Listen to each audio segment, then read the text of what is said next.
A while back, we heard whispers about a select all button making its way to Gmail. It was a bit of a mystery, some had it and some didn't, but today's the day it's finally rolling out widely. And let me show you how exactly to find and use it in your Gmail app. First things first, open the Gmail app on your Android device. Now to find this handy select all button, simply long press on an email and that's it. Once you're in your inbox or any other view, you'll see the select all option pop up at the top. There is a quirk you do need to know about. Sometimes select all won't grab every single email, especially if you're scrolling through a long list. It selects the default 50 emails on a page. However, once you scroll past that, you might see some unselected ones. It's a bit strange, but you will see the select all feature to handle the rest of those emails and just continue to do that. As you can see in this example here, I had to do that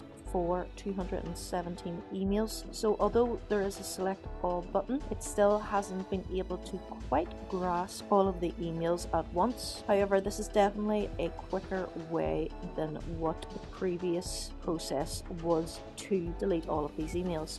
I hope you found this video helpful. Thank you for watching. Until next time, peace.